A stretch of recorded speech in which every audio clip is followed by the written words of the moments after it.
په چمن کې د پښتون ژغورنې غورځنګ له اړخه ولسي جلسه ترسره شوه. په جلسه کې د پی ټی ایم مشر منظور احمد پښتین هم ګډون درلود. که څه هم پر هغه د بلوچستان حکومت له لوري د بلوچستان ته د هغه پر راتګ بندیز و او حکومت ورته لارې هم تړلې وې، خو تېره ورځ منظور پښتین 40 کیلومتره پر پښو د تګ کولو وروسته و جنوبي پښتونخوا د ژوب سیمې ته په راتګ کې بریالی سو. پښتون نن په چمن کې و جلسې ته په خپله وینا کې وویل: دا د پښتنو وطن دی، دا د پښتنو اختیار دی، زموږ تاریخي وطن دی. په ورځ کې مو چې سل ځله خوښه شي هغه خواځو ډېر خوځو، دا زموږ بله مرضی دی. د چمن او سپین بولدک ترمنځ پر دروازه د ستونزو په اړه هغه یادونه وکړل او وویل: دا ګیټ دی د چمن ګیټ، دا د چا خاوره ده، دا د چمن د خلکو خاوره ده. چې کوم خلک پرې ولاړ دي یو انچ ځمکه دلته نشته دی، خدای د یې ځان مالک جوړ کړی دی او دا خلک دلته د غلامانو په شان ساتي. دا ټول وطن دا زموږ پښتون وطن، دا زموږ تاریخي وطن، دا زموږ د نیکونو وطن، د خپلو نیکونو وطن باندې دی راته وایي چې ته به اخوا ځې دې خوا باندې ځې. دا اختیار خبره ده. د چمن ښار که تاسو وګورئ په هره ورځ باندې په دې ګیټ باندې چې کوم بې عزتي د پښتون افغان قوم کېږي، زه رښتیا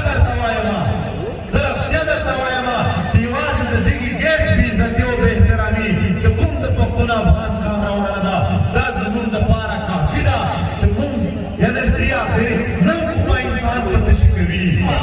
لغړیان به ناست وي، فخر پرې کوو زموږه. دا د روزانه نقص روزګار ته کولو دپاره دلته لاړ شي. روزانه وهل، روزانه لیلونه، یو ځل کار ښکاره کړه، بل ځل ښکاره کړه، اتلس ځله چېرته ځې او څه کوې؟ دا چېرته ځې او څه کوې څه دپاره کوي دا خلک؟ سړی دغه د خلکو وطن دی، ځې او راځي به په خپل وطن کې کاروبار به کوي، خو دا کاروبار ته یې نه پرېږدي. دا یې تباه کړل، دا یې برباد کړي دي. لاړ شئ د کراچۍ مارکېټونو ته، دا د چمن او جنوبي پښتونخوا خلک د دغې بېروزګارۍ او ذلت د لاسه د مسافرۍ ته ځیر شول. منظور پښتون د نوي جنګ یادونه وکړه او له پښتنو څخه یې وغوښتل: دلته د دې نوي جنګ خلاف هم زموږ او ستاسو به یو عهد وي، یو وعده به وي.